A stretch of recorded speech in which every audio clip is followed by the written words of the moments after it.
Alrighty, we are live and in living color. Welcome to another fantastic episode of This Week in Reselling, where we interview special guests each and every week from different parts of life in the reselling world. Here we'll discuss the highs and lows of reselling and dive into great conversation.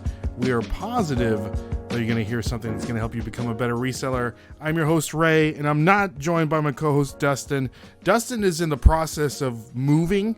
He recently just sold his house, and he's building a new house, so that's taken a lot of his mental capacity and time, but he's listening. He says hello. But today, guys, we're dealing with Dalton today, guys. Hey.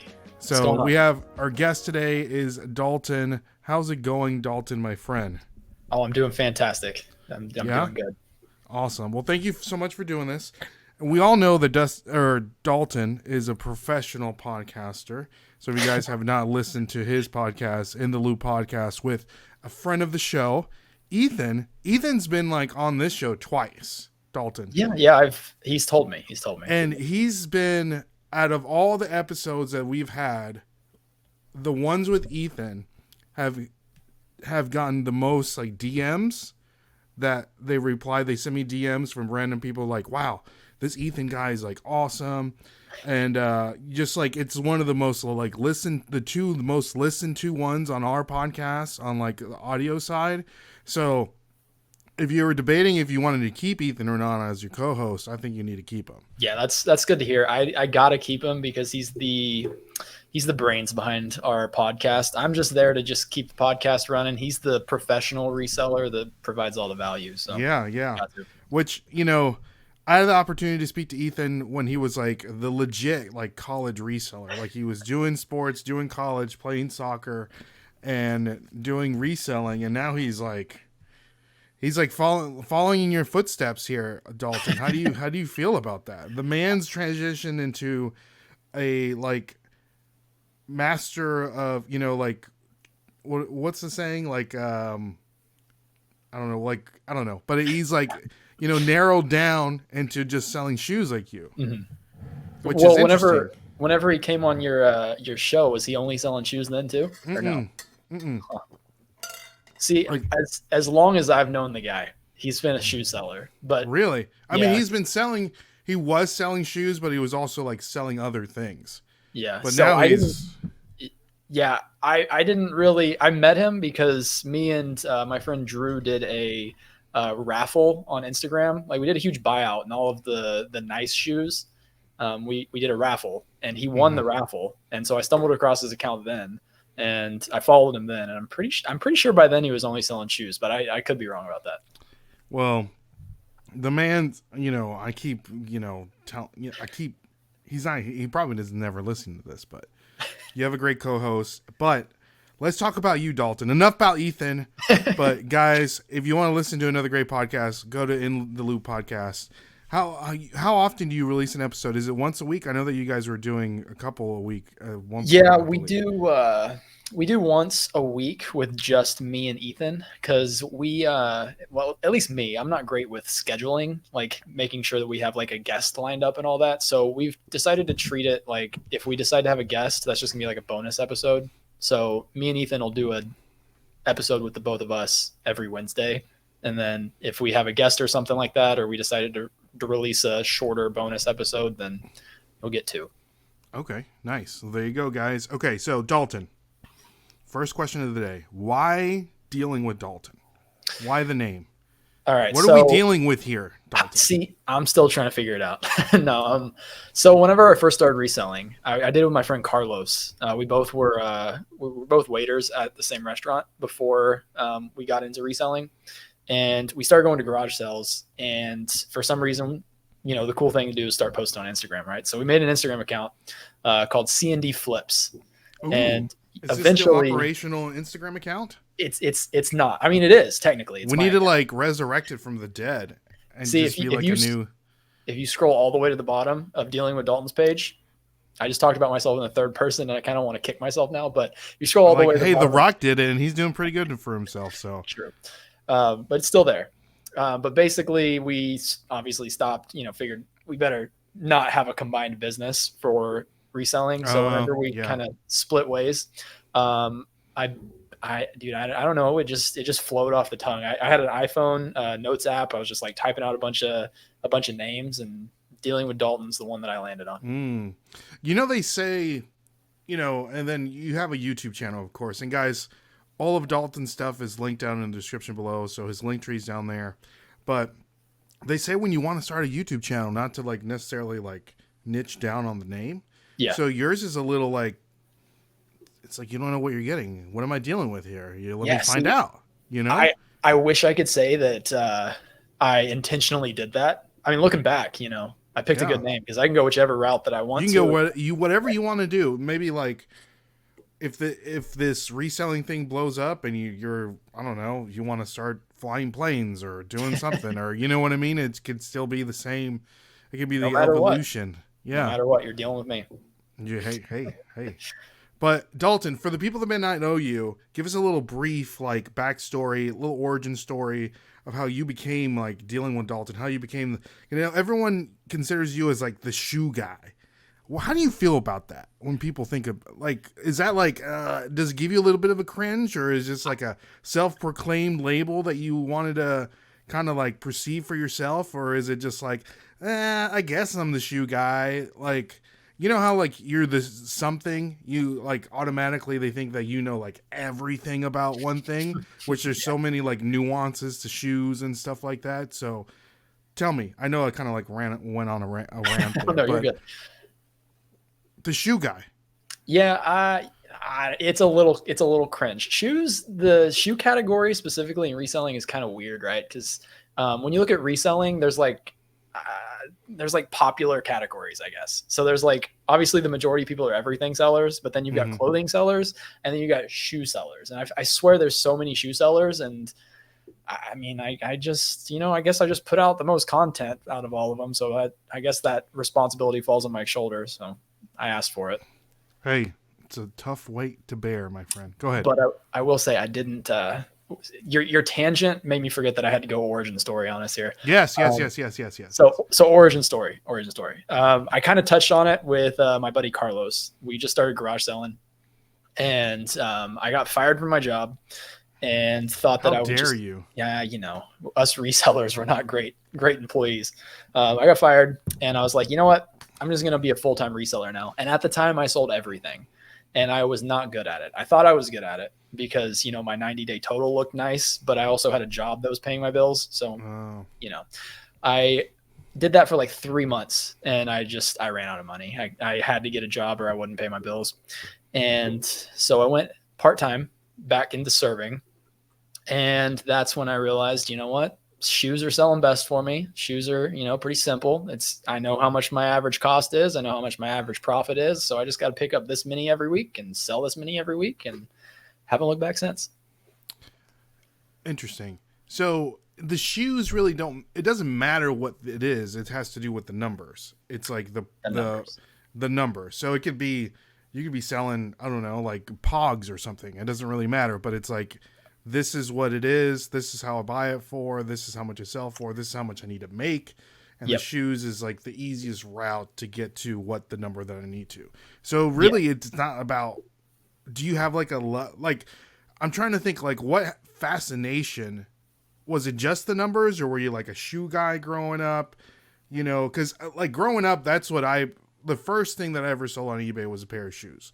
And that's because like I always, like I went to school for art, so like design is like a big thing. So like sports cars, and like I can't afford like sports cars. So the next coolest thing that I found that people love to design were like functional sneakers, basketball sneakers, track sneakers, football sneakers, things like that. And I just got drawn into the design, and then became like I hate this word, cringe, sneakerhead, if you will. So the things that I would buy two, sell one, pay for the other kind of thing. And now I can't even do it because I would wait in line and I would build those relationships. But with you, was that something that kind of like that you had in the past, or is just like you just kind of like fell into it? I'd say it's a little bit of both, because like looking back on my childhood, I was really into shoes, but we could never like afford to spend that much money on a pair of Jordans. So like I would be envious of all the kids that were rocking Jordan 3s and Jordan 4s. And when I was like in middle school and elementary school and high school. And so I just kind of like lost the interest in it, I guess, as I got older. But then I do think that it kind of had a reason to how I got into shoes, because obviously, yeah, the numbers is the biggest thing, but you also got to like at least kind of enjoy what you're doing. Yes. And I don't know, learning shoes and like remembering the different models and brands and stuff, it came pretty easy and it was interesting, as opposed to I'm sure there's categories that you can think of that you're not really interested in. And shoes just wasn't one of those, and I've just stuck to it. Recently, I've gotten more into sneakers and getting more enjoyment out of that, but it's not necessarily the reason I got into only selling shoes, just kind of a byproduct. Gotcha. Now, the job that you got fired for, was it a serving job? Yeah. Were you out back like sneaking like French fries and stuff, or did something happen that you got let go of your job? Dude, we just listen, after me and Carlos got into garage selling. Carlos seems like he's a kind of a bad influence on you. Dude, he's a terrible influence. He's the worst, man. No, whenever we got into it, we just like at least for me, my focus completely shifted. I've told the story a few times on my channel, but I remember one specific day. This was probably like a few weeks before I ended up getting fired. I was at a garage sale on a Saturday morning. It was like 12:30, and I get a text from one of my coworkers. Shout out Brandon, if he's not listening to this, but you know, if he stumbles across. Shout out Brandon. Shout out Brandon. He sent me a text and he's like, "Hey bro, are you okay?" ? And I'm just like, I'm great. You're not really the kind of person that texts me and asks that kind of question out of the blue. So I say, yeah, what's up? And then he calls me and he's like, "Hey, you know that you were scheduled to work at 10:30 today." I'm just like, I had no idea. I'm just out here garage selling. That's all I really care about right now. Yeah. So the focus, as you can imagine, got a little off, and it was it was like a nice resort style hotel, and they were pretty strict. So gotcha.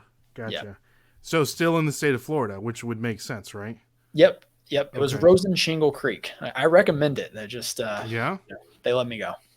Hey, you know, they gotta you know, withstand those Michelin stars, you know. That's right. So so leads you into, so let's back up a little bit. So you're already reselling while you're doing this part-time as a serving job at the resort.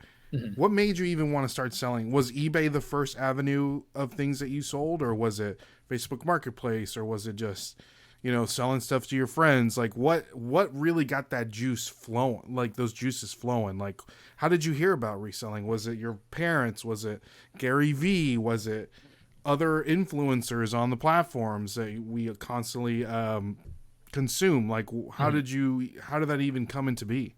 All right. So my introduction to reselling in general came from my parents. They've always owned and operated a restaurant, and in that, they're very, like I mentioned earlier, we never really had money to spend on like shoes and stuff like that. So in turn, they didn't really necessarily have the funds to drop $10,000 on a brand new grill or whatever for the restaurant. So they're very scrappy. There's tons of restaurant auctions all the time. Like restaurants, you know, as you know, are one of the most the businesses that go out of business the most. So they're always auctioning off equipment. So my parents, well, at least my dad, his side hustle outside of the restaurant has always been to go to the restaurant auctions, get the equipment that he needs for the restaurant. But if he finds anything profitable, he'll purchase it and flip it on like Facebook Marketplace. So my introduction to reselling was definitely Facebook Marketplace, and just observing my parents doing that. It didn't really come into play as in like me personally doing it until I decided I wanted to move to Florida. So I started just selling off whatever I could on Facebook Marketplace, finding things locally to flip onto Facebook Marketplace, just saving up money to move. And then moving down here is when I really got into like finding things at garage sales, because garage sales are big in the area that I come from. I'm from Kansas, and I'd hear about people like flipping stuff locally. So I kind of got into the flipping onto eBay scene, and that was like 2017 when I moved to Florida. So it was like right when Gary V came out with the 2017 flip challenge or whatever. So that was like kind of on my radar.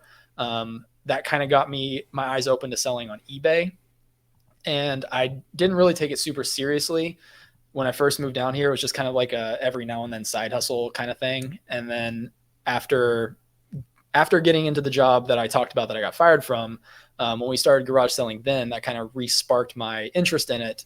And I stumbled across Rally Roots on Instagram, and they were the first one, or not on Instagram, but on YouTube. And they were the first ones that I saw that were actually like making a living doing it. So I was like, all right, let's take this seriously. And that's it was up from there. Yeah. That's awesome. I think Rally Roots is kind of like it's like the gateway drug. Yeah. Like when everyone tries to get on there, which like I said, now their business is so, it's almost like unrelatable to a normal person, like things that they're doing. But that's kind of like where we all want to be.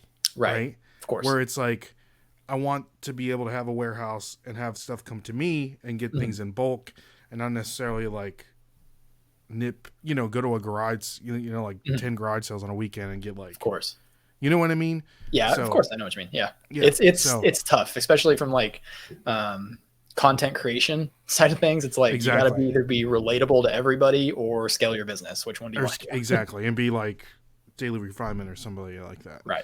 So, all right, let's say hi to some people in the chat. I know a lot of people came on, and guys, if you have questions for Dalton, please put them down in the chat. Content relating questions, because we all know that Dalton loves to make content about his reselling and reselling related questions, because we're here to talk about reselling, guys. So we have Paul the Philly Flippers in the building. We have Perfectly Blessed. We have Archie Biscuit Butt. What's up, Nashville Flippers in Dalton? Good to see you, Archie. Biscuit Butt. That's an interesting name that we need to ask where that came from. So we have Ken is in the building. We have Alan is here as well. Flip 5 Dimes is here. Ken is saying, what can I say? I can't get enough about... Oh, Archie. Okay. We have Grams and Pops is in the building. AZ Cats.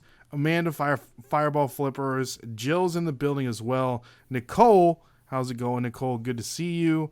And Jill says she likes shoes. Ping is here. Steven is here. Let's see here. SSK promo is saying Jill likes shoes for like a day, and then they sit in her closet until they sell them on eBay. Hey, there you go. I'm from Overland Park, Kansas. You originally grew up in Kansas? Yep. Born and raised. Born and raised. Look at you. Just a little Jayhawk here. That's right. So, all right. So, guys, everyone, thank you so much for coming on and supporting Dalton and I. So, Dalton, let's get to know you a little better. Of course. First segment of the show. We do want to give a shout out to the sponsor of the podcast, and that's our good friends over at My Reseller Genie, the accounting and analytics solution for all resellers. Guys, if you suck at numbers or don't know what you're doing, give My Reseller Genie a try, because they're amazing people. They know what they're doing, and integrates with a bunch of reselling platforms. Where's my little cheat sheet here? Is it on here? Oh, here we go. Reselling platforms like Amazon, Poshmark, Depop, Mercari, Etsy, Facebook Marketplace, eBay, and a lot of others, guys. Check out My Reseller Genie and use the code Nashville Flippers. You're going to get 15% off your first month. So, Dalton, first one up, first segment of the show, overrated, underrated. 10 different subjects, 5 being reselling related, 5 not being reselling related. In your opinion, let me know if they're overrated or underrated. Let's do it. All right? Let's do it. So, first one up, Dalton. Mercari, overrated or underrated? It's so overrated. I can't even... It's not even on the spectrum anymore.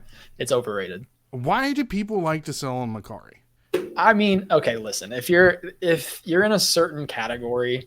Like, what category? I don't know. Like video scam? Games, do you want to scan me.com? Dude, I don't get it. I list on there just because it's like a sit and forget platform. But no, I don't like Mercari. I don't like it at all. Do you have stuff listed on Mercari currently? Yeah, everything that I have listed is cross-posted on Mercari, but it's like 2% of my sales. If you go creep on my YouTube channel, like 2 years ago, I made a video, probably not even 2 years ago, probably like 18 months. I made a video called I Quit Mercari, and it was just like, it was one of those like videos that you make because you want it to get views, but I actually did quit Mercari. And then like, I don't know, 4 or 5 months ago, I switched over to using Vindu. And since then I just first off, it was Ethan talked me into it. He's just like, dude, just hit a few buttons, cross post it over there. So I've been doing it ever since. So for the people that may not know, and I'm giving you an alley-oop here, Dalton, how do you cross post something from eBay to other platforms? I mean, I personally love Vendu. Okay. So what I do is I list on eBay natively because it's one of the the many reasons that I like to sell in one category. I promise I won't bore you guys the whole show, but I like to sell in one category because I pretty much have a listing in my eBay store at this moment for anything that I pick up, right? So if I pick up a pair of women's Brooks, then I can just go to my eBay store, find a pair of women's Brooks, hit sell similar, change the size, mess the title or change the title up a little bit, and my listing's done. So that's a really fast way to list. And then I just pop over into Vendu and then import all my daily listings, and then, click a few buttons, cross post them to Poshmark or Mercari, and that's my go-to. And for the people that may not know, Dalton has a affiliate code for you guys if you want to use Vendu. I do. So, there we go. Okay. I don't know if I just want to pop on here and self-promote. Oh, I'm giving you, baby. We're here to bring value to the masses. I mean, my code is DWD. It'll get you 25% off your first month. And I absolutely love it if you decide to sign up. I know I don't use Vendu because the majority of the stuff that sell is on eBay and whatnot. But if I were to do cross-posting, everyone that I've known likes Vendu way more than the other ones. So I used to use one of the other ones, and the other popular one. And like I said, 3 or 4 months ago, I was on YouTube and I was like, because Carly, my fiance, uses Vendu, and she's been trying to convince me to use it since the get, but I've been using the other platform for a really long time, and I'm stubborn and I don't like to change. And I was on YouTube and I was like looking at all these videos, and I was like, there is not a single unbiased review on these on YouTube. So I was like, I'm just going to make an unbiased review because like I don't really care at that point. I was just like, I'm just going to make an unbiased review, pros and cons of this platform versus this platform. I made the video. After the video, I switched to Vendu. What was the deciding factor? The user interface, and Vendu has an app. Okay. And because the other one, it's kind of an older website. I didn't like navigating it, and kind of like eBay, right? Kind of like eBay. They need to fix that for sure. So AZ Cat says Mercari is better for me than Posh. Do you got stuff listed on Posh as well, Dalton? I do. Poshmark is my second best. I only sell on 3 platforms, but Poshmark is my second best. eBay's probably like 55-60% of my sales, and Poshmark is the other 40. Okay, wow, that's big. Hip Hop Thrifter, good to see you. Mercari has too many low ballers and scammers, so I agree. So, all right, moving on. Pickleball, overrated, underrated. So, that's overrated, dude. It's really? So I've never played pickleball. I don't even know what it is. Is it just tennis? No. I'm actually playing tennis tomorrow. I'm a big tennis fan. I like tennis. Okay. But pickleball is just, have you ever seen a video of people playing pickleball? Tickleball, yeah, tickleball, guys. So no, I've never seen. I have found pickleball paddles, and they're like $100. Yeah, so I'm crazy. Like, what's the deal with this pickleball? Yeah, I don't know, man. It seems a little. I don't know. It's just dorky. Just play tennis. Be a man. So what's the difference? It's like ping pong and tennis had a baby. It's kind of it's like the field or the court smaller. Court's smaller, and it's like, it's just a little bit more kind of casual, and I don't know. It's just play tennis. That's all you need. Okay, just play tennis, guys. Just play tennis. Jill, just play tennis. All right, moving on. Dealing with Dalton shoe trees. Oh, overrated, underrated. The most underrated product on the market. If you go to dealingwithdalton.com, if you don't already have a pair of shoe trees, that's the place to go. You got small sizes for your women's shoes. You got large sizes for your men's shoes. This is my favorite podcast I've ever been on. You just give me alley-oop after I'm giving you alley-oops, baby. But that's what I'm saying. I'm giving you alley-oops because they're valuable. Yeah. We're scoring here. So I know that before you even came along, one of the things that I would always recommend is getting shoe trees for your shoes to take pictures. Mm-hmm. So the shoe trees that I would get were from IKEA, right? Mm-hmm. And that was before I knew Dealing with Dalton, so don't get it twisted. So So it just makes the picture like so much better. Are you there, Dalton? We lost him. Amazing still by Dalton here. Oh, okay. There we go. We're back. Okay.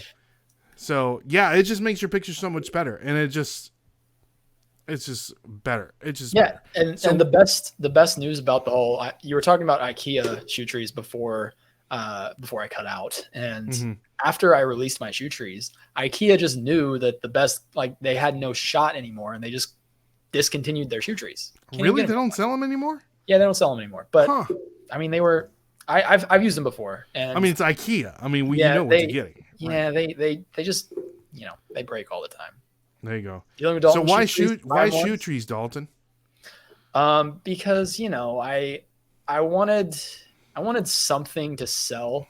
Like I've always had that itch to, like with reselling, we obviously have a business, but it's not our product, and I've always wanted to do something that's mine, and I already had a following ish on Instagram, and I was like, I can either drop, like, there's many different avenues to go. There's people that just release merch. There's people that do like courses. I didn't want to do either one of those. I figured that 99%, like a lot of the questions that I'd get when I post like pictures of sales and stuff are like, what's that thing that you have in your shoes to take pictures with? So I was like, that's just easy. It just makes sense. I might as well sell them instead of sending them somewhere else. Exactly. That's true. That's true for sure.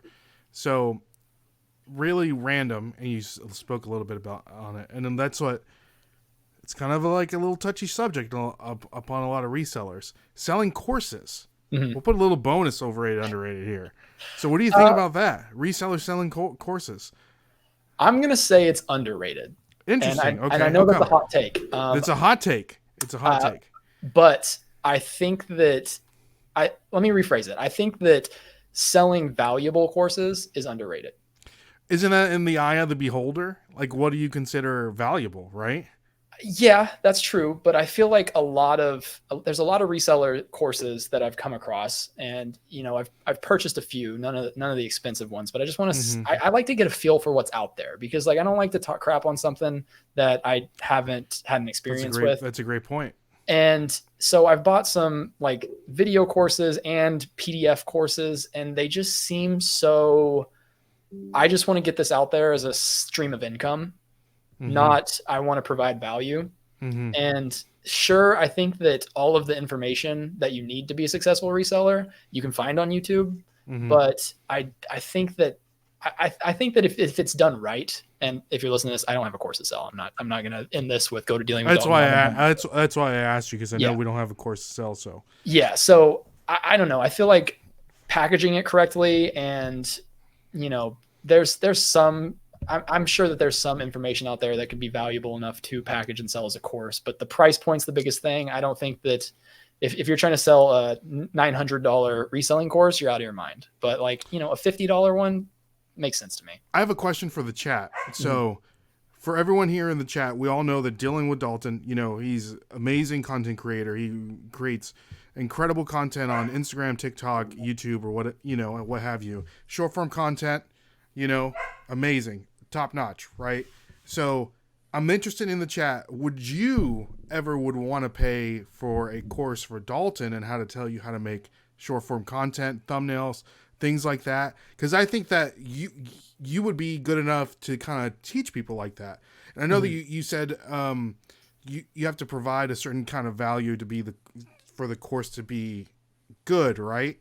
So it's kind of like, if you're learning how to crochet and you kind of want to, what do? You kind of buy a book about crocheting, right? Why wouldn't you want to buy a course about what you want to learn and just kind of take a little shortcut? Yeah, I 100% agree. And I want to get into that. Like, I have this goal, obviously. Ever since I was like in high school, I wanted a YouTube play button, and I'm like on the course to that, thanks to YouTube Shorts.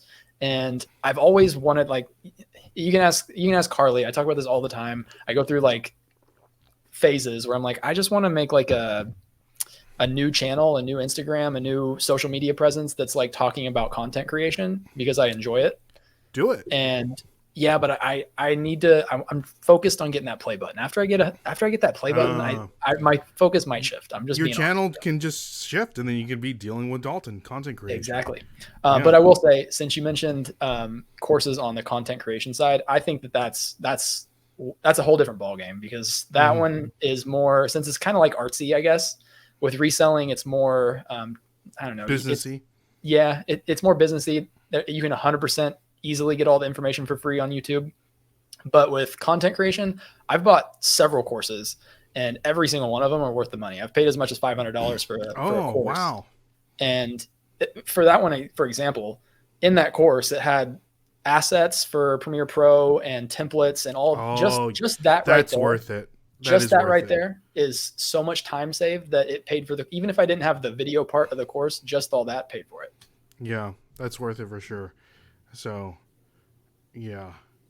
I'm doing this. I've kind of fizzled out towards the end because something happened but I was doing Vlogtober, Dalton. Okay. So I was putting out a long form video each and every day at I think yesterday was the first day that I didn't do it, but we're kind of towards the end anyways. But nobody watches it because they're kind of like vlog style or whatever, and they're not really providing any kind of value. Right. But it's almost like I'm starting over, like from scratch.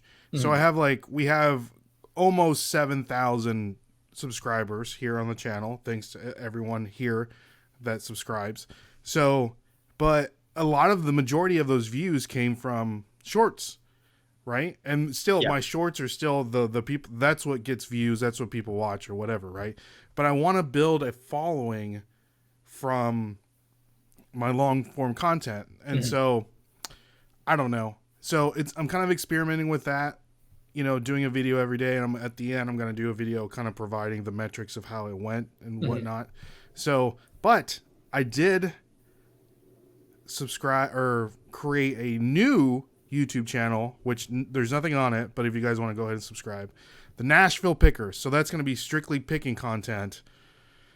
And then the Nashville Flippers is going to be like just throwing everything out the wall, because I just like to be creative and just like to do things. Like this is what I like to do, is talking to people and creating, exchanging ideas, talking to people. So I think, and that's why I don't get a lot of views per se, because once I do this, it's not going out in the eBay algorithm. It's not why did I quit Macari, and then everyone gets like 1 billion views. But I digress. But I think content creation course is well worth it, depending on what you want to do, of course. So, hey, I think your content creation channel is going to take off, Dalton, once you get that. So what are you right now? Are you not No, I am on YouTube. I am at just under 50K. I'm at like 48K. Oh, that's awesome. That's amazing. Appreciate it. Yeah. Pink says, I have no media presence and I do not want one. So, of course, yeah. Yeah. Carly's here. There we go. Here. I'm biased, but yes, I'll buy the course.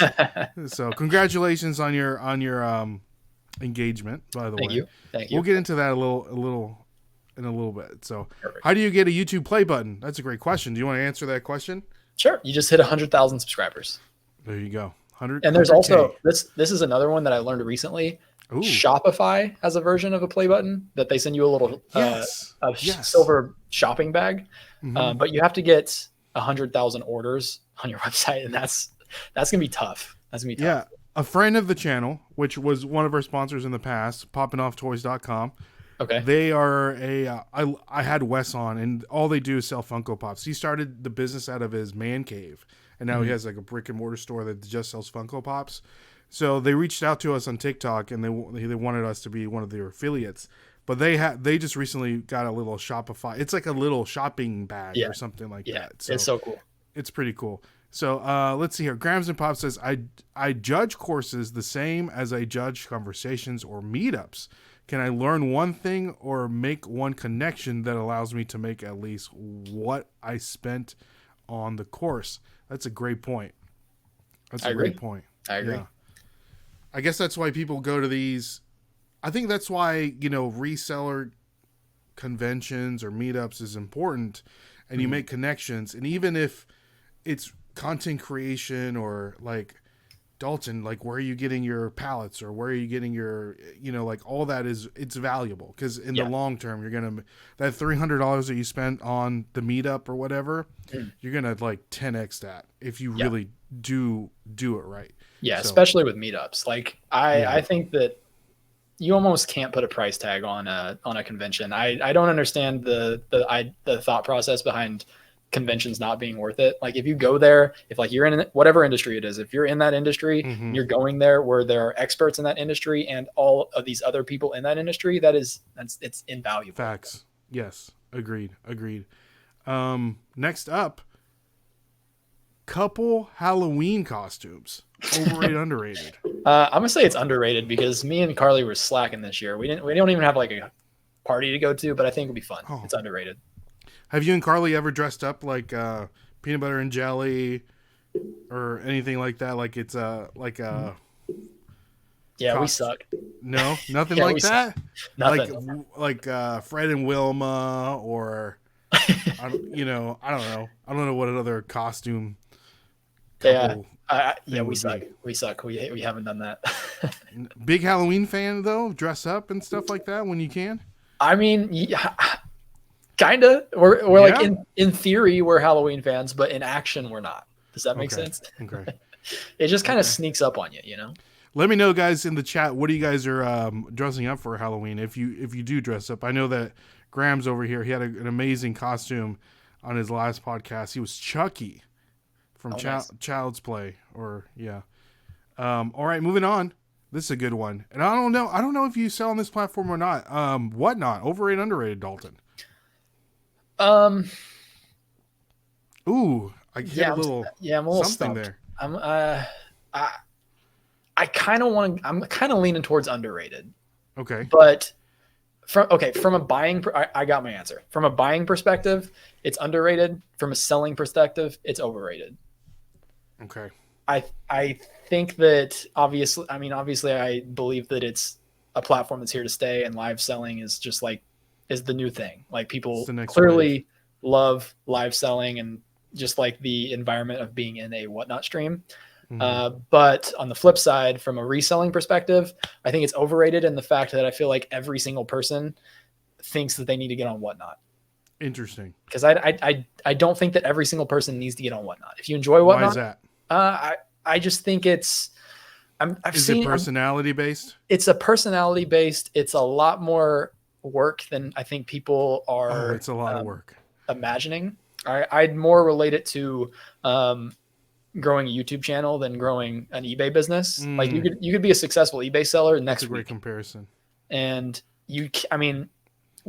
with a few exceptions, you can't be a successful YouTuber next week.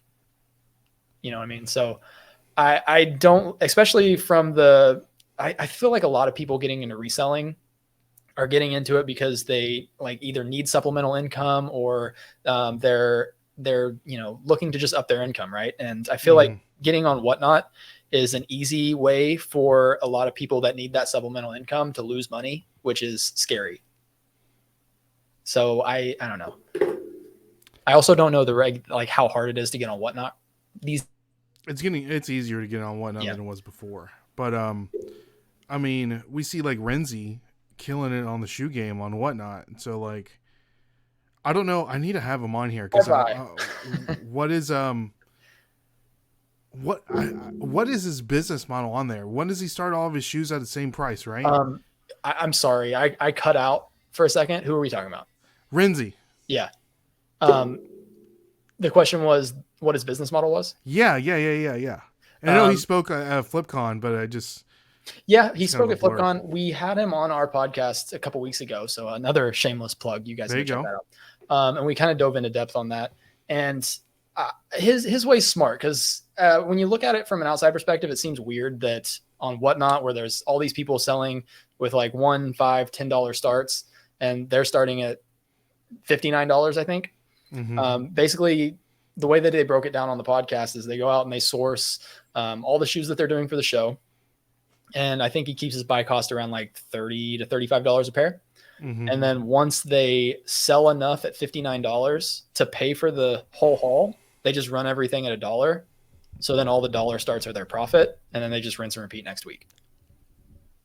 So they start everything at $59. Yeah. Once they break even, Yep. then they start running everything at $1. Correct. Interesting. Yeah. Okay. So it's a different mentality because why doesn't he just continue to run everything at $59? Him explaining this is going to be a lot better than me, but basically building up, a good reputation in the selling community, like all of these positive transactions, making people to want to come back and do this and that. And they also have really good inventory. So like the shoes that they're selling are worth $59. Like a brand new pair of Nikes is a pretty good deal at $59. So, it's still a good price, but then they're also, having a bunch of good positive relationships built by selling things at $1 starts. Dang. So their average buy cost is $30. Man, that's got to be hard to find a $30 pair of shoes. Yeah, I'm not super I've shopped at the outlet stores and stuff to resell.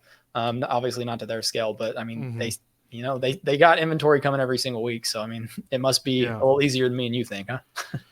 Yeah, we need to figure that out. I know that like you said, touching on like how hard Whatnot is. I mean, we just got done shipping out. We had a Whatnot show this weekend. We sold 109 items, 58 packages, and just that takes a lot out of you, man. You just got to package all that at one time. We got it down to a science now. So if you're gonna do Whatnot, you can do it to a scale that you want to. You can't rinky dink it. It's not like list and forget it kind of thing. You have to have systems in place to be a successful Whatnotter for sure. And it's got to be like completely separate from your eBay. Yeah, yes. That's I did Whatnot for a while. I think I've sold like 600 things on there, which is pretty good. But yeah, that's great.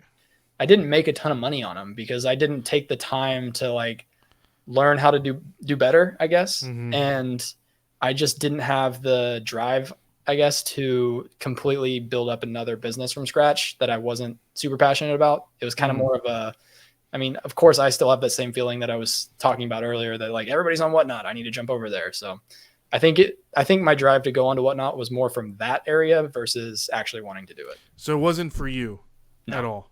Why is just for that? You just weren't passionate about it. The money wasn't there. Like, what about it was like, this isn't for me? A culmination of those two things. And also, like you said, the being live is very draining. Very draining. I mentioned this earlier when I was talking about the podcast. I suck at scheduling. Like that's the main reason that I pretty much have to be self-employed because I missed work to go to. So you're just flying by the seat of your pants all day. Does Carly know about this? Yeah, she knows about this, and she, I don't know how she puts up with it. If we're being honest, if it's not like written on account, like I have this right here. This has been sitting on my desk. Nashville Flippers. Past week to make sure that I didn't forget Sunday at 9. Because I suck at scheduling things out. Doing things on a schedule is just, I don't know, draining. Okay. Interesting. That's so funny. Yeah. Okay. Let's see here. I'm so aware of this. It drives me crazy. Is she more the glue that holds everything together? Yeah. If I didn't have her, I'd be spinning off the rails. Interesting. If that's a saying. Did I just make that up? Is that a saying? Spinning off the rails? Yeah. Yeah, it's close enough. Sure. I don't know. Close enough. Yeah, I like it. All right, moving on. Candy corn, overrated, underrated? Way overrated. I hate candy corn. Yeah, you don't like candy corn at all? Nope. Get it away. Don't. Biscuit Butt likes candy corn, I think. So, no can. What's your favorite Halloween candy?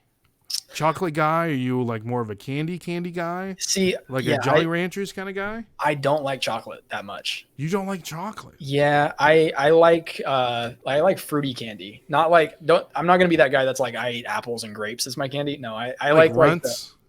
What was that? Runts and maybe what are runts? They're like little candies. One's like a banana and one's like I love runts. Yeah. But yeah, the fruitier candies like Gushers and that kind of stuff, I like those. Gushers, man, that brings me back. I don't hate chocolate. Like I like a nice Twix bar or a Snickers, but if it's like a Hershey's bar, just chocolate by itself, I can't do it. No? Oh, no. Man. Have you had any of those Mr. Beast chocolate bars? Yeah, the D's Nuts flavor is pretty good, but that's about it. Okay. Yeah, they're not very good, are they? I mean, I'd rank them right there with all the other chocolate bars. All the other chocolates? Yeah, Okay, I just don't like chocolate. gotcha. See, hey, I like candy corn too, Pops. I like candy corn as well. If I remember right, Corey is the candy corn caper. Interesting. No candy corn. Nobody likes candy corn. Looks like Jill doesn't. Interesting. Yeah, Jill's not a fan. Yeah. All right. Moving on. Stock X. Overrated, underrated. I think it's overrated. I'd rather sell on Goat or eBay since they have the authenticity for that than StockX. So what do you think? No, have you sold anything on StockX before? Yeah, I've never personally had an issue with StockX. Every time that I've sold on there, it's gone smoothly. But they've just had they've been in the headlines way too much. You know what I mean? Like too many accepting counterfeit stuff. And I'm afraid to buy things off of StockX. Yeah. I've never purchased anything off StockX. I've purchased from Goat, and Goat's been legit. Good. Okay. I usually just purchase stuff off of eBay. Yeah. Because, I sell on eBay, might as well buy stuff on eBay. Might as well. So, even sports cards, Pokemon cards, now they have an authenticity guarantee on that too. Yeah. So, which is awesome. So, all right, moving on. Number 8, artificial intelligence. Overrated or underrated? This is an interesting subject. Yeah, this is a tough one because it's bound to take us over. Like we're gonna get what movie is it? Terminator. Self-aware. We're about to get terminated. But no, I think it's underrated. I don't think enough people utilize it yet. I do think that I do think that it is a benefit to society. All of the mundane tasks are getting taken care of. Like I use ChatGPT all the time. Carly sells on Amazon merch, and a lot of her designs, she will literally pop into ChatGPT. She'll use ChatGPT to research markets that are underrepresented, and then take what ChatGPT recommends, and then go over to Canva and use Canva AI to turn those thoughts into a design. And then she goes back to ChatGPT and say, "Hey, what is the best SEO friendly title for this?" And then she'll upload that to Amazon, and it's crazy. Carly, I'm going to need a video on that process ASAP. Yeah, I'm still dipping my toes into any kind of AI. I know that I was playing with some. I have a golden doodle, and his best friends is another a large golden doodle and a black golden doodle. Mm-hmm. So I did this I made this Pixar if it'll focus. There we go. Movie thing. Uh-huh. And that's just from me just writing up a description. Right. And I'm like, man, this is crazy. Crazy. It's wild. It's wild. But that bringing circling this back to the courses. Yes. I promise you, right? I'm not joking. I could go on ChatGPT right now and give it you got to give it some. You have to give it. Yes. But I could go into ChatGPT and give it 2 paragraphs and say, "Hey, write me a course on how to be a better eBay reseller." With a little bit of structure in that couple paragraphs, and it'll spit out a very solid PDF course that I could charge for. I'm not saying that's a good idea. I'm saying that that's somebody can do that, and then people have done that, and 100%. Yes, 100%. And I just don't think people realize that you can literally, even if you're not trying to use ChatGPT or AI for your business, that person that needs to learn how to sell on eBay could also go into ChatGPT and say, "Hey, how do I sell on eBay better?" Yeah.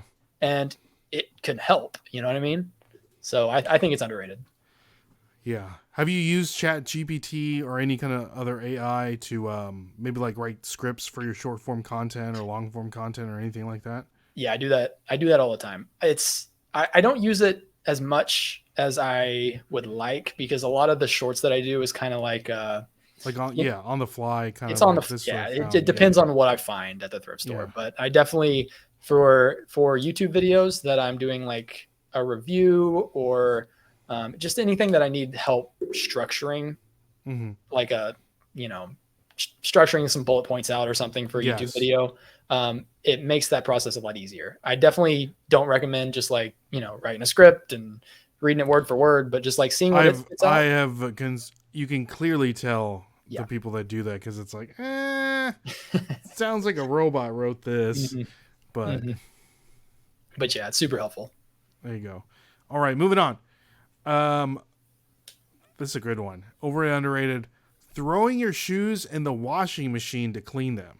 So underrated. I wish I would have Interesting. gotten. Yeah, I wish I would have gotten this game a long time ago. If I had a washing machine in my garage, because I'm in an apartment, we live up on the third floor, and I basically run the reselling business out of my garage. That's obviously down on the first floor.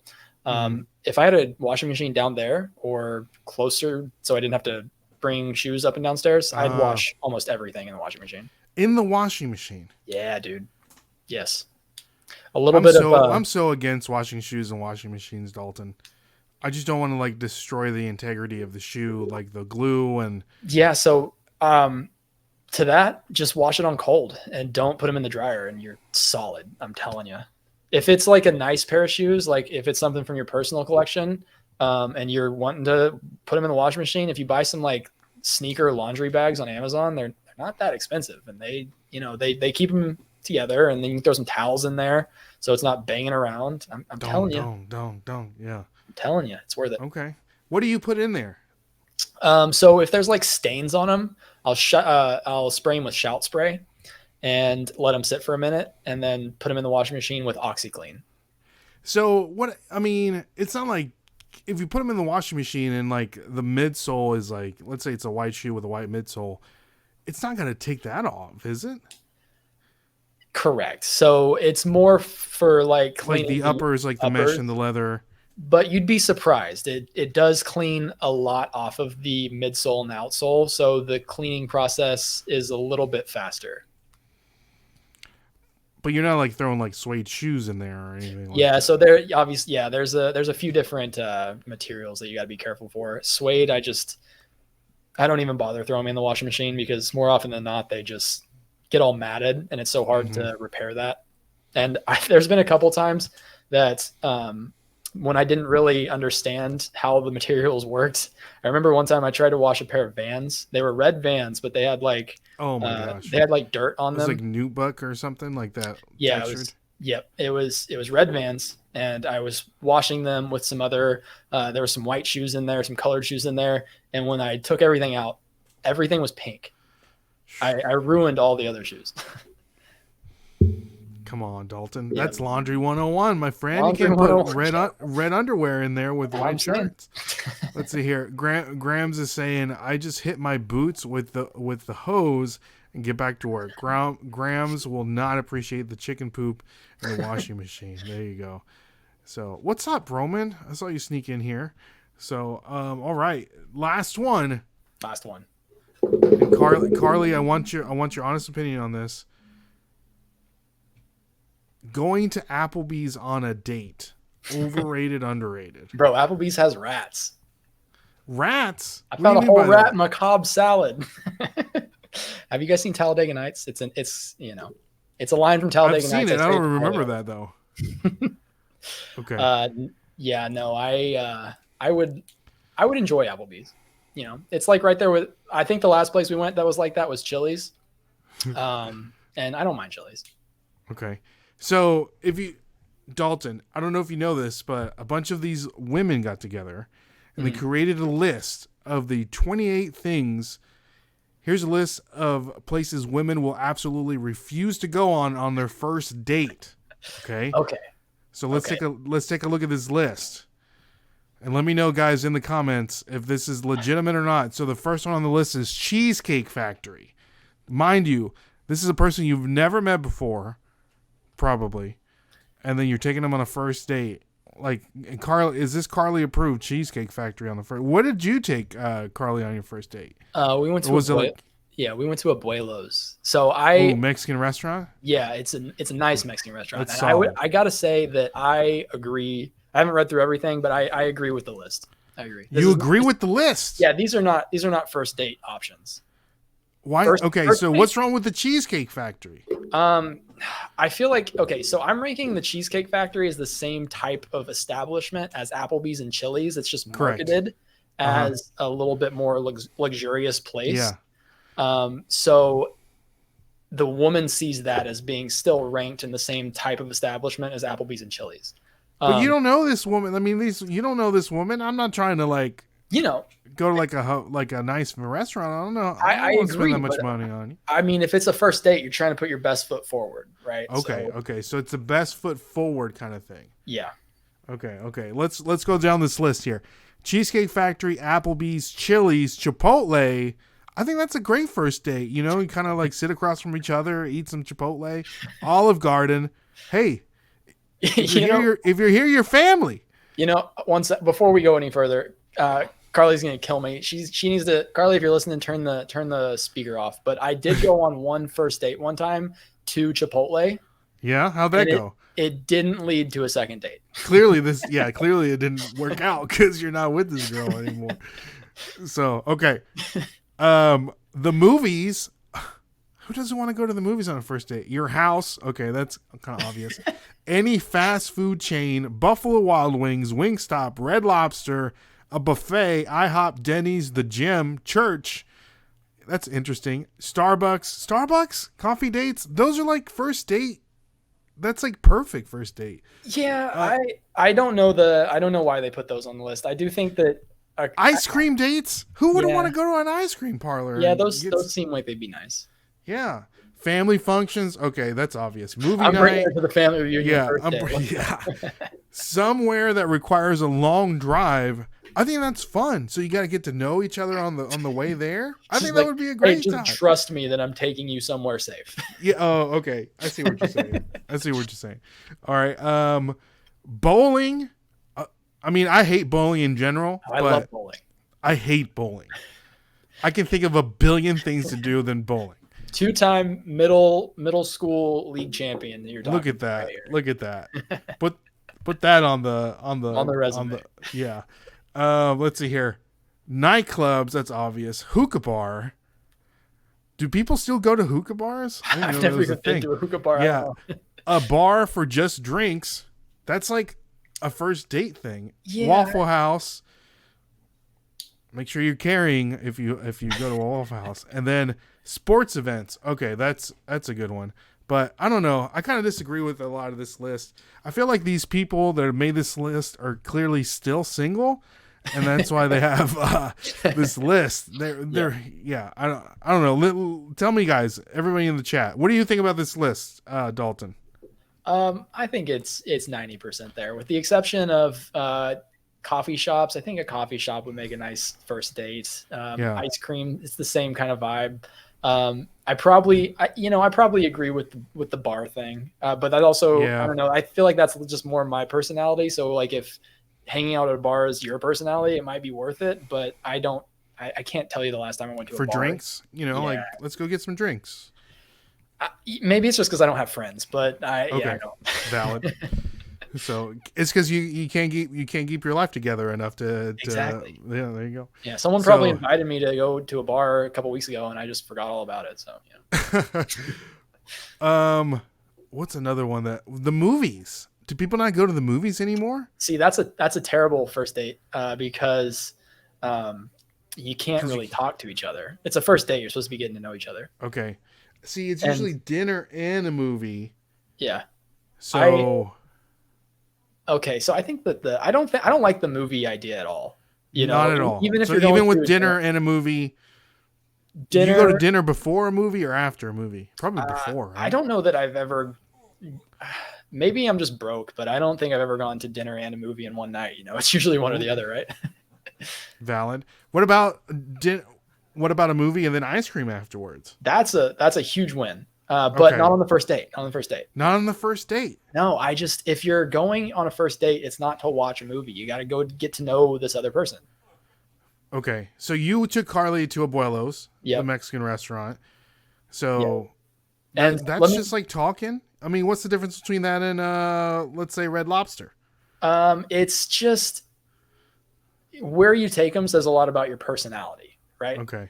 So if you're going somewhere like an Applebee's, and because I'd consider Red Lobster the exactest Cheesecake Factory. Yes, it's the same type of establishment. Same thing.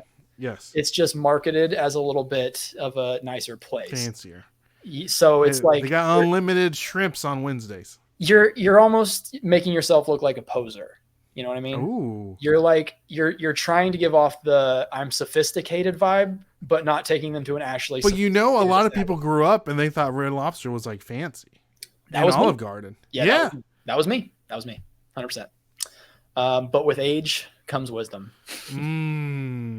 I like I that. I'll also give a tip for anybody listening. I explained this to Carly. And she thinks I don't know her thought on it, but on your first date, if you're going to a restaurant, go to the bar.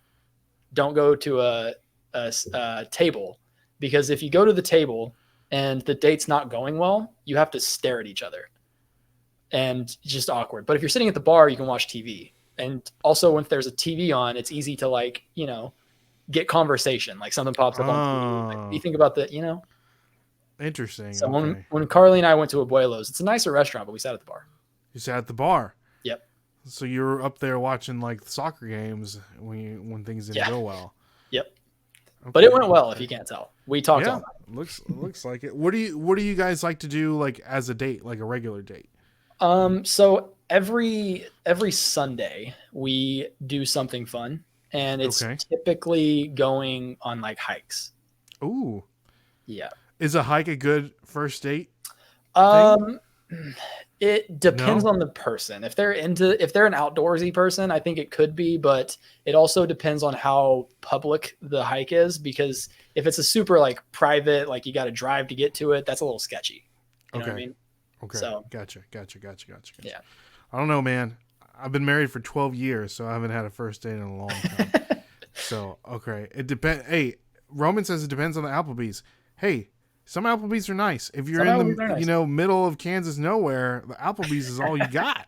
That honestly, gotta take advantage of those dollar margaritas. Honestly, that's true. I mean, and growing up where I grew up, like we had to drive like 45 minutes to get to a nice restaurant, and that nice restaurant was Chili's. So there you go. See? Yep. There you go. Let's see here. Cheesecake Factory isn't actually that bad. See, there you go. Because no girl wants to be a slam of a piece of cheesecake in front of the new dude. That's true. Hey, yeah. I also don't want to slam these places, because like I enjoy going to Chili's and Applebee's and Cheesecake Factory. We're not here to be political, Dalton. No, if you hate Chili's, say I hate Chili's. I'm just saying first dates. All right. Okay, first date. There you go. First dates. That's it. I sell trash on the internet. LOL. Yeah, right. So what do you do for work? Olive Garden. I agree with Jill. My Chipotle first date didn't lead to the second date either. Oh, there you go. Roman, you agree? Ken is romantic. Yeah, they took, I think, a haunted house, right? So what's up, Joe? He snuck in here. Yeah, but it doesn't work out. That's a long, boring drive home. That is true. That is true.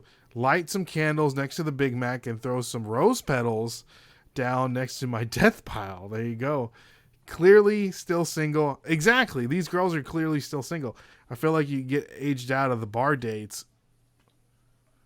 I mean, I feel like there's some people old. I see nothing but older people at the bar most of the time. I smell the difference between Red Lobster and other restaurants. The bar was such a hot take for me. I was so confused. Okay. There you go. Ray, where was your first date? That is a great question. It's no longer here, but there used to be a hibachi place in Centennial Park here in Nashville called Kobe Steakhouse. And they had Kobe steak as the steak, and that's what we did. Hibachi restaurant. That's a good first date. I think so too. Yeah. And then they put the little leftovers in the little swan. So you're like walking around with the little swan. Yeah. I'm since I got a little too political a second ago, I'm gonna get anti-political here, and turn this around on you. Do you guys have a crumble cookies near you? Oh heck yeah! Are underrated or overrated? Just your thoughts. At first, I thought it was extremely overrated, and I'm like, who will pay this much for a crumble cookie, right? Mm-hmm. For a cookie in general, right? But then like my wife kept, and I do this part-time and I work full-time at an office. Okay. So anytime we like have someone's birthday or like anything, it's like, hey, let's get some crumble cookie this, crumble cookie that. So my favorite flavor I think is the it's like a strawberry cheesecake or something like that, because I love cheesecake. But yeah. I like it. It's overpriced. Yes, I get it. It is overpriced. But I'm even even taking the price out of the equation, I think it's so overrated. You think? I know what you're saying, Dalton, and Yeah. I know what you're saying, but everyone always like, oh, it's the greatest thing since sliced bread. Like, I get it. Like, my wife is a great baker. She can bake the crap out of some cookies all day long. But it's something about just like having the variety of the cookies and then like they go away. It's Yeah. something that I think that's the thing. I think that the smartest like marketing thing that companies have come up with recently is the revolving menu. Yes. It's like it's only here for a week and then it's gone. And that's it's it. genius. So it's like urgency. Yeah, it's genius. But Crumble Cookies sells mediocre cookies. Oh, agreed. And they For charge the a most lot. part. Yeah, and they charge a lot for them. But I can respect them because they've clearly become a cultural phenomenon. I feel like that from like bunt cakes, nothing but cakes. Yeah. Same thing. Yep. So they're all gimmicky here. We have Randy Thrifting Treasures who says this dude is consistently tenacious beast reseller. Great success is coming his way. I think he's talking about me, Dalton. I don't know if he's talking about you. I feel like that was like a, what are they called? An affirmation. I think he's talking about himself. I love it. Yeah, just talking to himself. Graham says, I know that's not true, Jill. Ken doesn't sell enough to watch for them to come in like that. I wonder was he.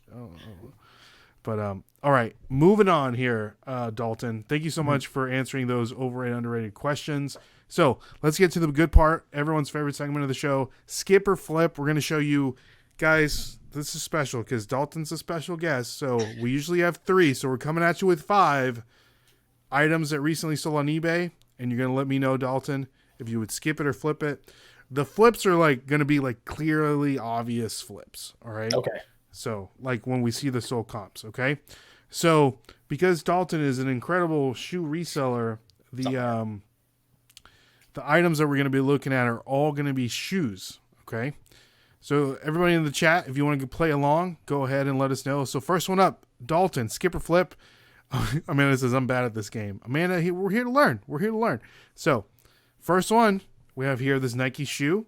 For the people listening at home, it is a running shoe. It's got like a Volt green or a slime green netting with some white, gray, and black accents.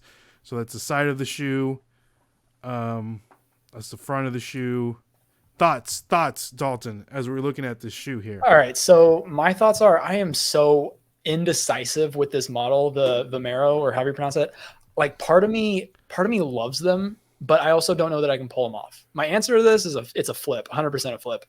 Okay. But I don't know. Like sometimes I look at them and like, I really want a pair of these shoes, but they're also a little on the dad shoe side. And I don't know if I can pull them off. Totally a dad shoe. So you're flipping it 100%. 100%. How much will you be willing to pay for this? Off the top of my head, I don't know. Are these brand new? I'm assuming. No. Everything that I'm going to show you is pre-owned. Man, I don't know. I don't know off the top of my head. $50? You're willing to pay $50? How much do you think you're going to sell for? I feel like this is at least $100 shoe, right? Okay. Right. Maybe. I'm not educated on my new. You're paying $50. You're selling for $100. Guessing. It could be way more. It could be Layla. That's okay. So you're hoping to pay half and make half. Yeah. Before we do into that, we do want to give a shout out to Randy. He dropped a super chat. Thank you so much, Randy. Appreciate you. He says, "All hail the shoe goat." All right. So everyone in the chat is saying flip. Dad shoes are in though. Yeah, I can't pull off a dad shoe. And the Nike Vomero, dude. I remember like being a kid and seeing my coworker buy this like at Kohl's, like the Vomero like model. Yeah. And I'm just like, this is the ugliest shoe in the world. And I'm like, why is this like a thing? I don't get it. I don't think it's a good looking shoe, but I digress. I go back and forth. Yeah. Yeah. So, all right. So this shoe, Dalton, recently sold on eBay for $299. Yeah. See, I was almost going to say an astronomical number, but I didn't want to overshoot it. Yeah. These are all. Yeah, man. And that's not even like the one to like the Dornbecker model. Yeah. And if you don't know about Dornbeckers, it's like shoes that are designed by kids that are like they have like an illness or something's wrong with them. So Nike gets with them and then design a shoe. So these are the ones to look for right here. See, I'm not as you can tell, I'm not super educated on like the hype. It's not really a hype shoe, but yeah, I'm not. I'm a thrift store kind of guy, clearly. Yeah, I like it. All right, let's see what the chat is saying.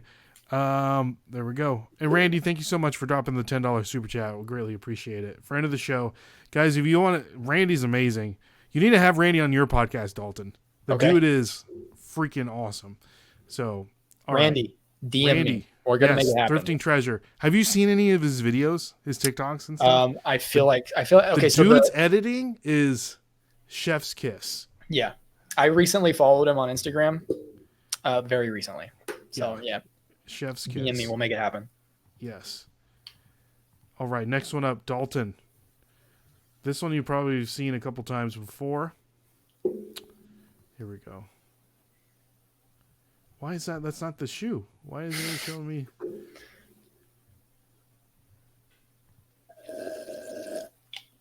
Okay. Yes. Okay, here we go. There we go. Here we go. Let me know, guys. Let me know.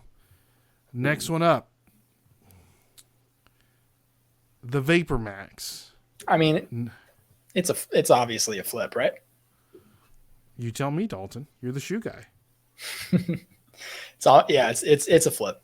I think the shoe's ugly. I hate Vapor Max. Oh, we got a little tear in the tongue. Yeah, well, yeah, but yeah, I don't think that matters much. Yeah, I don't think that matters. In this case, it doesn't matter. You think it's a flip? How much you willing to pay? How much you flipping it for? You know what? I'm gonna say the same answer as I did last time. It's gonna stick one of these times. I'll pay 50. I'll sell for 100. Pay 50, sell for 100. Okay. Mm-hmm. Thank you so much, Randy. And let me know, guys, in the chat. Flip, but pay 10. So, all right, the Vapor Max. What do you think about that model, Dalton? Overrated. I think they're hideous. Okay. All right. So this Vapor Max recently sold on eBay for $59. $59. Wow. I think that they undersold. I'm gonna be honest with you. I think they undersold it. You think so? Yeah. Let's take a look here. Here's another same model, sold for $42. I see an 83. 83 Canada. Yeah. 59. There we go. There we go, baby. 80. 44. I don't know, 31, but then 125. Especially with that box, and I'm gonna tell you a little nugget for the listeners. Oh, nugget me up, son. Nugget me up. McNugget me up. We'll do better on Poshmark and Mercari. Do you think that the audience is a little older on them and they think that these shoes are still cool? So you have like a Cuban uncle still wearing Nike Vapor Maxes? On eBay? Or on Poshmark and Mercari? I honestly, I think that uncle would be more likely to be on eBay, right? I don't know. Yeah. At least, from my experience, I've like with Vapor Maxes and some Air Max models that eBay has kind of gone down in price. Like I can still get good money for them over on Poshmark. I don't know what it is. I feel like the hype for that model has died down. Yeah, it definitely has. Okay. All right. It's just not just me. So, all right. Next one up, Dalton. Overrated, underrated. Or excuse me, skip or flip. I need to get my segments together. Let's go this one. Oh, that's not it.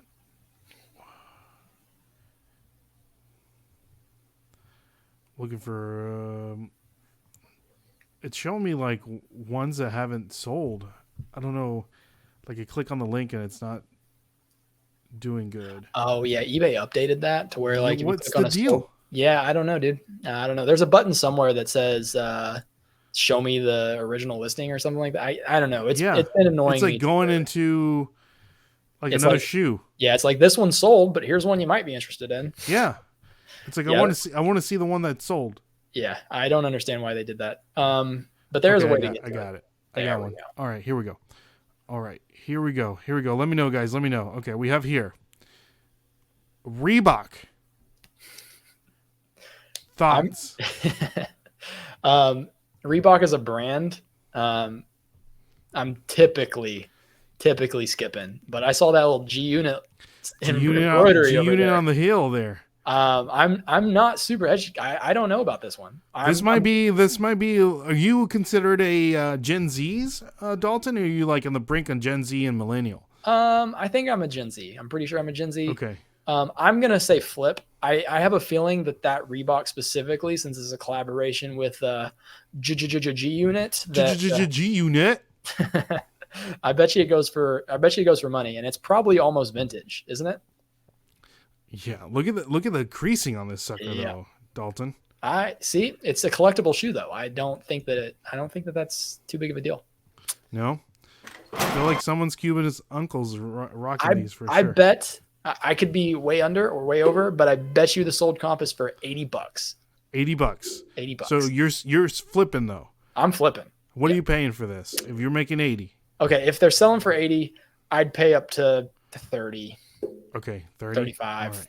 Yeah. All right. We have Joe's flipping, Perfectly Blessed is skipping, Roman is skipping, and Ken is skipping. All right. So these 50-cent G Unit sneakers recently sold on eBay for $179. Oh, I was $100 off. That's crazy. Dang. Crazy, right? So let's take a look at some G Unit sneakers. Look at this one. Oh my goodness. That's brand new though. That one's crispy. That's 130, nuts. 60, 151, 232, 179, 200, 200, 140, 161, 200, 100. Thoughts, Dalton? I mean, I get it. I understand. You get it? Yeah, I get it. You know, it's a classic collaboration. And especially early 2000s, Reebok was in the Reebok Classics. It's just, you know, nostalgia central. Reebok and 50 Cent can't beat it. Well, there you go, guys. This is something that you clearly would find at a garage sale or at a thrift store. Yeah. Is a nice little G Unit sneaker. Ray is teaching. Hey, we're all learning here. We're all learning here. We're all learning. All right, moving on. I look up comps just like the rest of us. Oh yeah, that's what I'm saying. And that's what I'm not like putting you on blast or anything, Dalton. But you have, you know, it's one of those things that's like, Dalton exposed. But yeah, we're all here to learn, have a good time. All right, here we go. Please don't do this to me again. Okay. I don't know what's going. I do not want to see another one that recently sold that's just like it. Okay, this was a good one. This is another. Well, I don't want to say too much because I might give it away. Oh my gosh! It's. I don't think it's gonna let me do it. Oh. You could explain the shoe to me. You know. I can't. Not this one. Why isn't it letting me do it? I want to see the shoe that sold. Okay. Let me see if I can maybe Google image the shoe. That's smart. I like that. All right. Without showing what the shopping list is in here. Okay. All right, here we go. We'll do this. Pre-owned, Dalton. Yep. eBay is really doing like causing a kibosh here on my segment. Okay, here we go. I'll tell you clearly. You can read what this says. This is the Nike Air Zoom Vic 3 red colorway. Okay. It's not this one. This is, you know, it's got, but normal colorway here. Thoughts? Well, I think it's hideous. You think it's hideous? Yeah, I wouldn't wear this, but it is giving early 2000s basketball. Okay. And I know that that's in. And they're red, which is, you know, easy color. This is tough because I could also see this shoe selling for like $40. It's a tough one, right? I'm gonna say like, these are some raw specials. You know what I mean? Yeah, exactly. I'm gonna say, you know what? I'm gonna say skip. Skip. And Okay. and you can clip this whenever I get showed the $200 sold comp. You can Right. expose me. Expose. Dalton, expose. All right. Perfectly blessed says flip. Randy, are you good luck out there? Okay. Good luck out there. That's his catchphrase. All right. So Dalton, this, I know you're not a football fan, Right. Dalton. Okay. So do you know who Michael Vick is? Yes, I do. Okay. So Michael Vick, this was Michael Vick's signature sneaker back in the 2000s. Uh-huh. So you're on the right path. This is a turf football shoe. Yeah. I said basketball. It does, it's given the same basketball vibes, but Dude, when I was 2005, no, I don't know when these released, but dude, when these came out, freaking, I was 8. Yeah. Ridiculous. All right, so these shoes recently sold on eBay for $215. Yeah. See, I even said the $200 comp. I said it, but then you got the $60 one right there, best offer. But these are cooked. These are cooked. Yeah. Again, guys, there is nuances to everything. Right. A cooked shoe is going to be like. Right. And of course, they did have different models. This was the 3. Mm-hmm. The one I think is my favorite out of all the models. But this is the shoe that he wore, and on the field, because he played on a turf field, and they made cleats as well when he would look 119, 299. Tommy a little bolo here. That's nice. Yeah, man. Yeah. So I wonder if I can show you Nike Zoom. If it makes me look any better, if I saw those at a thrift store, I would look them up. Okay. Just like any of those. Dude, the commercials for this shoe was like insane. I'm trying to remember. Here's a good one. It was like the Michael Vick experience. The Michael Vick experience. I don't remember this. Look at this. The next available chair. Enjoy the ride. Nike always had the best commercials. 100%. Welcome to my ride. Before the fun starts, here's a few tips. Remember, push up in the pocket zone, 7 step correct chin strap, check your extra seat.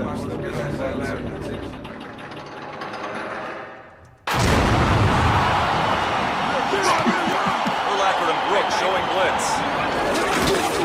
Six takes the snap.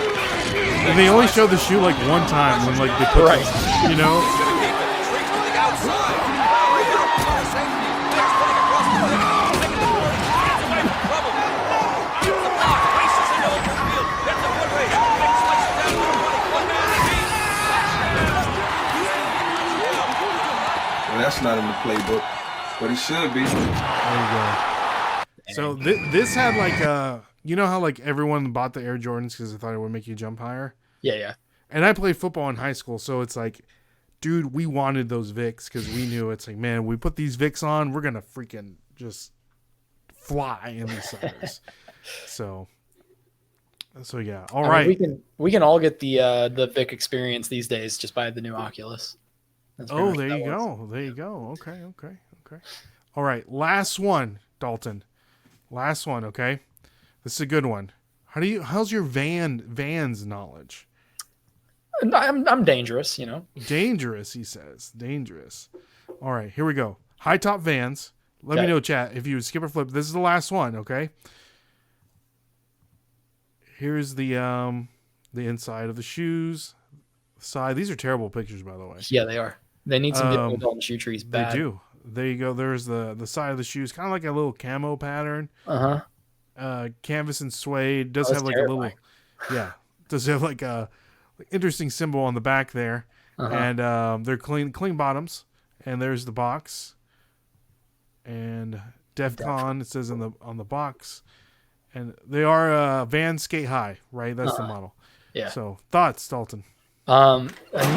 Initially, I'm thinking pass just because I don't want that whatever that sigil was on the back. That's Right. got to Yeah, stay yeah. away.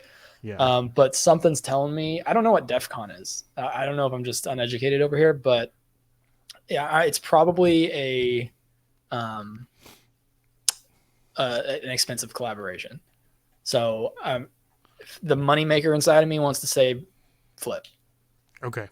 What are you paying? What's it flipping for? Oh man, that's tough because there's Vans collaborations that go for 20 and there's Vans collaborations that go for 200. I'm gonna say I would.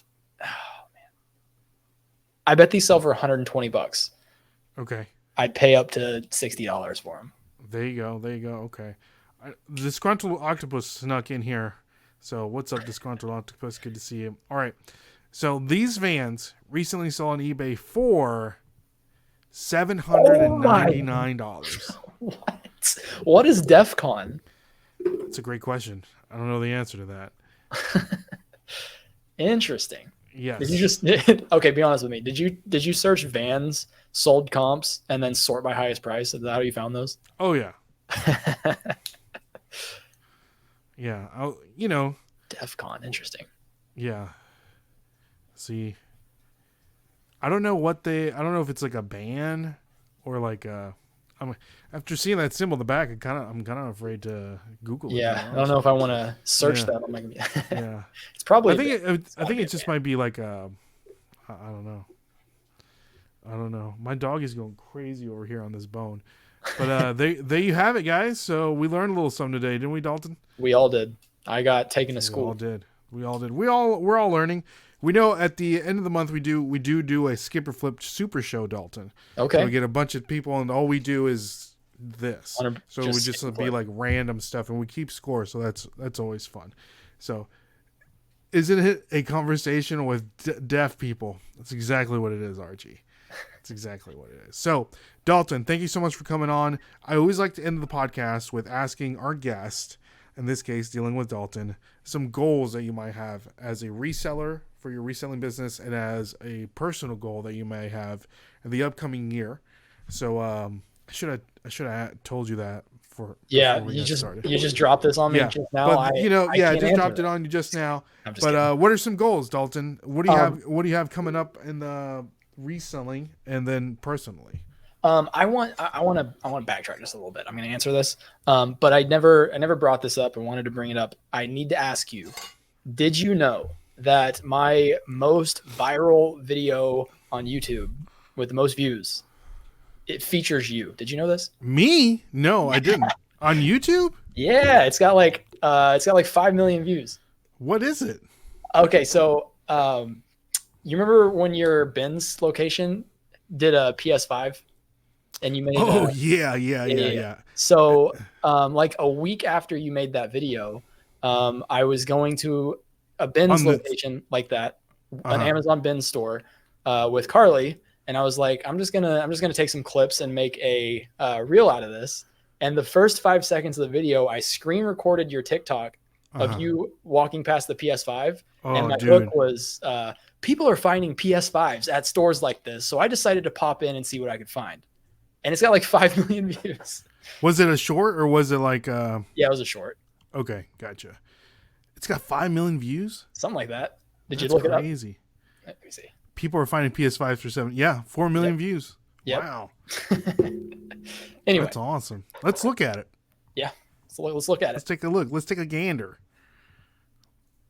I still get hate comments to this Have day. you ever saw these Really? TikToks where people find stuff like PlayStation 5s For just $7 at these There you go. Amazon stores? Well, I found one in my area and I decided You to can stop send on the by. checks When I to got there, there was a my huge home crowd address handing out if you these want. things that Yeah, of raffle course. tickets. And wouldn't you know it, I actually Did you find won the what did you raffle find when you and went? got this Oh, bottom nice. loading See, look, water how much you paid for dispenser. that? Honestly, I got it for kinda free. I pumped won it about in the this, but raffle. after I got this Oh, loaded in the car, they opened okay. the front Did you door, find they anything handed while us you an were IKEA there? bag, and we got to go dig through So the I found a stuff. couple First video thing that caught games my that I eye just kept for were these personal. mystery boxes. So you guys know I got some had like to way purchase one of those. protein. Didn't find anything crazy. Yeah, but That's I just good. did that find a right there. few Good Yeah. things. But I We're gonna bought open up this that mystery box in the box, video. Carly found and, this cool picture and this fan. I found a couple of cheap video games. What What was in the this mystery cup, box? And some cheap I got protein. scammed. But then back to I this got scammed. mystery box. I'm super excited for this. Carly's opened How much up, did you and pay? First thing I see in $70 this box is what looks Ooh, like yeah. a fan, and then we also got this soccer Well, poster, it's a I mystery guess. box. Oh, look at that Let me sock. know if Yeah, you look think at we that. got ripped off. This fan was Yeah. actually worth a little bit of money though, but I don't know if we'll be What able was to the sell it. Have you ever saw these TikToks item where people per find stuff like in that PlayStation 5s for $7? How much did I pay per Amazon item? Stores? per Well, I item found at one the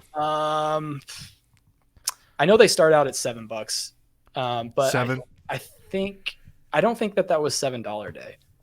I think it was like $3 day. It was just like a random really day. okay, huh? I'm surprised there's that big of a crowd on $3 day. I could be wrong. We might have went on $7 day. I Yeah. don't know. I don't know. Okay. I mean, especially those video games on $3 day. Nobody bought them. Yeah. But the biggest win was definitely that water machine that I just happened to win. Nobody in the awesome. comment section believes that I won it. It was staged. Well, you know that the majority of my TikToks are me going to these bin stores and finding stuff, and that's kind of like the majority of how we get our stuff, and that's why like Whatnot is so profitable for us. Yeah. Because we can find things that are like dirt cheap and doesn't necessarily have to be like name brand stuff. Right. Dude, this weekend I sold a Bluetooth gaming headset. Just some like Amazon Chinese brand. Sold it for like $45. Yeah. Dude, if I had that on eBay, it would sit for 10 years. Right. You know? So it's like burn, just like, and some stuff sell for less. So like the average, equals Right. Of out. course. But so that PS5, man, it was Black Friday. I spent the night there to be first in line to be guaranteed the PS5 and just walked right past it. And they had two there in the store. That hurt. That hurt. And the funny thing is that week I found like I even did like TikToks like every time I went to Walmart like looking for a PS5 to purchase. Mm-hmm. And then that week the guy was like, "Hey man, we're getting some in tomorrow. So just come in the morning and then you're guaranteed one." And I showed up like at the time because of 2020, like Walmart would be closed and then they would like reopen. Mm-hmm. So I showed up at like 4 a.m, first in line at Walmart. And then I guess the word got out and there was like 100 people waiting in line for a PS5. Uh-huh. And I got one and they had enough for everybody. So there was like, Yeah. they had like 100 PS5s. So, and then that week I saw that they were going to have a PS5 there and I was like, bet. I'm going to get it, pay $7 for it, and my plan was to raffle it off on TikTok. So people would just send, like, I had no idea how I was going to do it. It was just a thought of mine, like pay $5 for a chance to win, like, a PS5.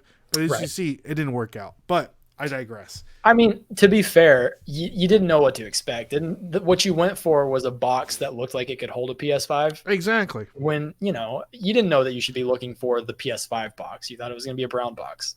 Exactly. Yeah. Because usually when the times we found laptops, iPads, iPhones, they've all been like in a brown box that you just happen to open.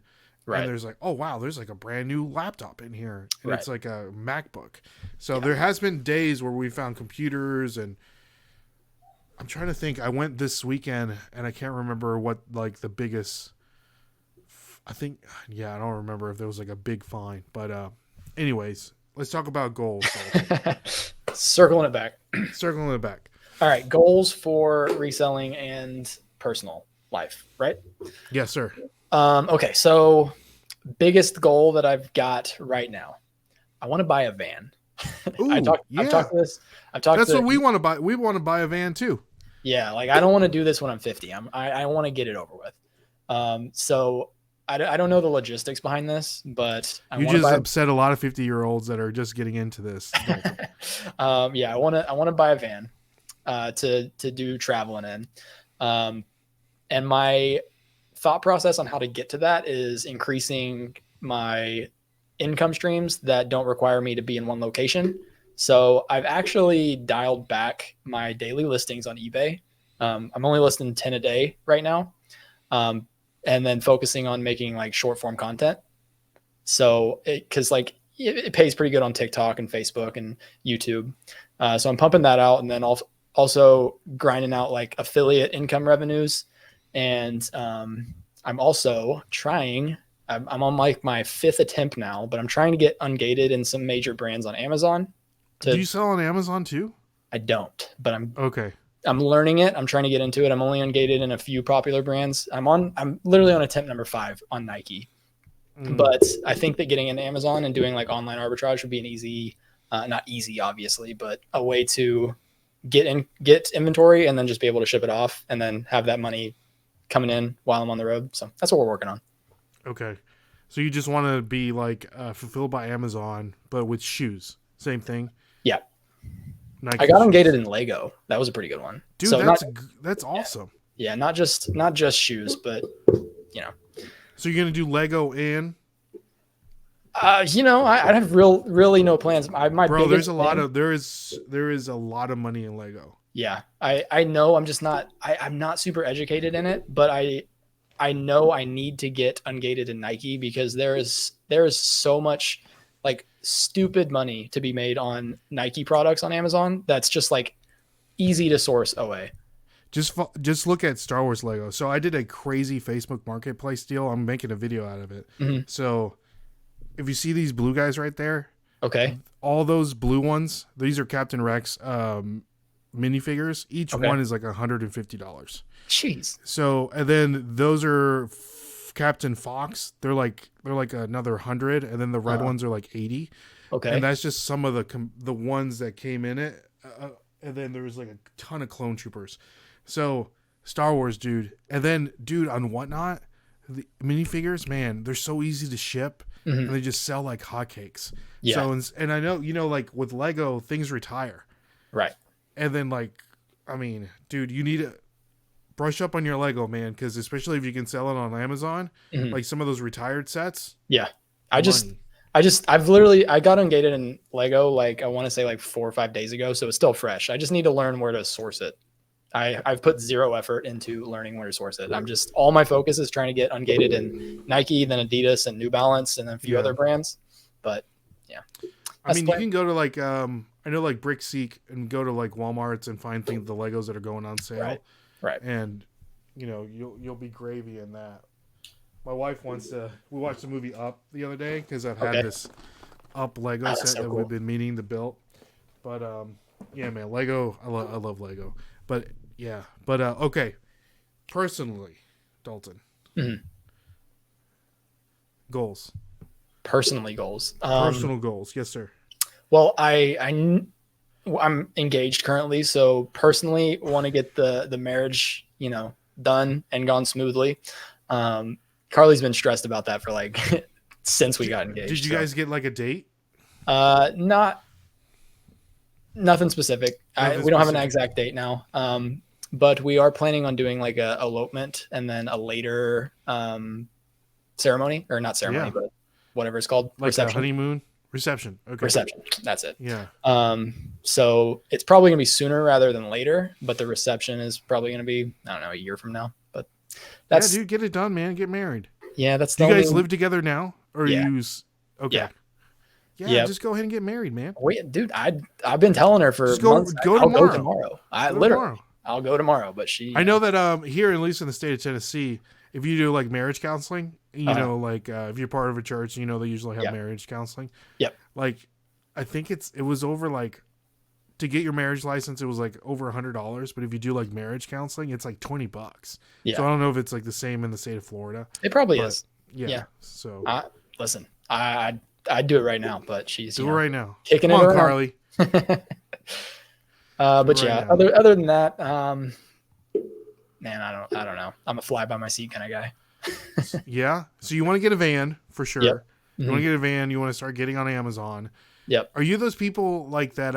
You're like hyper focused on one thing, and then you're like trying to move on to the next thing and get hyper focused about. It seems like you just took a nice little deep dive into my brain.